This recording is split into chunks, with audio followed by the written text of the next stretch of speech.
ना सिर्फ इराक बल्कि दुनिया के बड़े और मशहूर लीडरों में से एक नाम सद्दाम हुसैन। सद्दाम हुसैन को अमेरिका ने जमीन के नीचे एक गार से गिरफ्तार किया था। सद्दाम हुसैन की गार में छुपने की वजह क्या थी और अमेरिका ने सद्दाम हुसैन को कैसे जमीन के नीचे से ढूंढा था, आइए आज की इस वीडियो में बात करते हैं। Saddam Hussein and his sons must leave Iraq within 48 hours. The end was ugly and quick. In an ironic twist, he was the one who looked strangely dignified, while his taunting executioners appeared sadistic. A shaky cell phone video, the final testament to a man's life.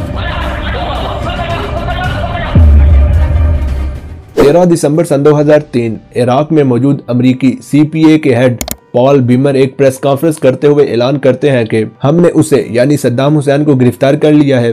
ये Iraq की तारीख का अजीम दिन है। याद रखें, सद्दाम हुसैन की गिरफ्तारी आसान नहीं थी। इसके लिए बहुत सारे ऑपरेशंस किए गए। सद्दाम हुसैन को एक खुफिया इत्तला की बुनियाद पर गिरफ्तार किया गया था। वो इत्तला किसने दी थी, आगे बताता हूँ। ये इत्तला अमरीकी फौजियों को सद्दाम हुसैन के आबाई शहर तिकरित के करीब वाक़ एक खेत में जमीन के नीचे मौजूद एक सुराख तक ले आई, जहां सद्दाम हुसैन छुपे हुए थे। सद्दाम हुसैन को गिरफ्तार करने वाली अमरीकी छापामार टीम को लीड करने वाले कर्नल जेम्स हिकी के मुताबिक अमरीकी फौजी उस जेरे जमीन सुराख में दस्ती बम फेंकने ही वाले थे कि सद्दाम हुसैन ने सरेंडर किया और बाहर निकल आए। अमरीकी फौज को जिस शख्स ने सद्दाम हुसैन के ठिकाने की इत्तला दी थी, उस शख्स को अमरीकी फौज ने बगदाद से गिरफ्तार किया था। ये शख्स न सिर्फ सद्दाम हुसैन का रिश्तेदार था, बल्कि सद्दाम हुसैन के बहुत ही करीबी हलकों में से था। सद्दाम हुसैन के ठिकाने की इत्तला सुबह 11:15 बजे मिली, जिसके बाद शाम अंधेरा होने का इंतजार किया गया और जैसे ही शाम हुई 6 बजे के करीब अंधेरे में अमरीकी 4th इन्फेंट्री डिवीजन के 600 फौजी सद्दाम हुसैन के आबाई शहर तिकरित के करीब वाक़ एक कस्बे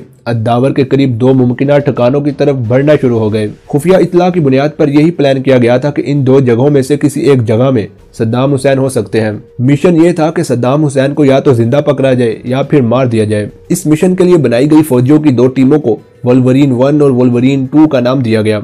इन दोनों छापामार टीमों ने बताए गए खुफिया मुकामात पर रात 8 बजे एक ही वक्त पर छापे मारे, मगर इन दोनों ही मुकामात पर उन्हें सद्दाम हुसैन न मिल सके। इसके बाद इस पूरे इलाके को सील कर दिया गया और एक बड़े पैमाने पर तलाशी लेना शुरू कर दी गई। इसी तलाशी के दौरान फौजियों को एक 4 दीवारी के अंदर एक छोटा सा फार्म कंपाउंड नजर आया, जिसके अंदर एक धात का ढांचा मौजूद था। इसके अलावा एक मिट्टी की झोंपड़ी मौजूद थी। इस कंपाउंड की तलाशी लेने पर फौजियों को एक खुद बनाया गया स्पाइडर होल मिला, जिसकी सारी अतराफ ईंटों और गंदगी फैलाकर होल को ऐसी शक्ल देने की कोशिश की गई थी जिससे वो असली लगे। साथ ही एक गंदा कालीन रखा हुआ था ताकि लोगों की नजर यहाँ न पड़ सके। छापामार टीम ने जब अंदर झांका तो उन्हें अंदर से एक साया नजर आया। उसके बाद फिर 2 हाथ नजर आए, जिसके बाद रात 10:36 पर सद्दाम हुसैन को सुराख से बाहर निकाला गया। सद्दाम हुसैन के पास उस वक्त एक पिस्तौल मौजूद थी, मगर उन्होंने गिरफ्तारी के लिए कोई मज़ाहमत नहीं की। सद्दाम हुसैन के पास उस वक्त 2 और लोग भी मौजूद थे। उन लोगों को भी गिरफ्तार कर लिया गया। 4th इन्फेंट्री डिवीजन के operations officer major Brian Reed के मुताबिक गिरफ्तार होते वक्त सद्दाम हुसैन ने इंग्लिश में ये कहा था कि मेरा नाम सद्दाम हुसैन है, मैं इराक का सदर हूँ और मैं मुज़ाकरात करना चाहता हूँ। सद्दाम हुसैन जिस जगह छुपे हुए थे वो जगह 6 से 8 फुट गहरी थी। एक शख्स आसानी से उस जगह लेट सकता था और एक एग्जॉस्ट फैन भी उस जगह लगा हुआ था। ये जेरे जमीन सुराख दरियाई दजला के बहुत ही करीब था, जहाँ से सद्दाम हुसैन के बनाए हुए महलात में से कुछ महल भी नजर आते थे। याद रहे, इस इलाके की पहले भी तलाशी ली जा चुकी थी, मगर अमेरिकी खसूसी फौज को कभी भी इस जगह से सद्दाम हुसैन नहीं मिल पाए। लेकिन जब सद्दाम हुसैन के खानदान के एक फर्द को पूछगछ के लिए बगदाद से गिरफ्तार किया गया तो अमेरिका को सद्दाम हुसैन के ठिकाने के बारे में मुकम्मल मालूमात मिल गई। तजियाकारों के मुताबिक सद्दाम हुसैन अपने आबाई शहर तिकरित के करीब यही सोच समझकर छुपे होंगे कि यहाँ मौजूद उनके हामी उन्हें अमेरिकी अफवाज से महफूज रखेंगे। लेकिन साथ ही ये भी ख्याल किया जाता है कि अमेरिका की तरफ से सद्दाम हुसैन के ठिकाने की इत्तला देने वालों को $25 मिलियन की इनामी रकम देने का ऐलान करना भी सद्दाम हुसैन के वफादारों को कमजोर करने का जरिया बनी। लेकिन BBC की एक रिपोर्ट के मुताबिक सद्दाम हुसैन के ठिकाने की इत्तला देने वाले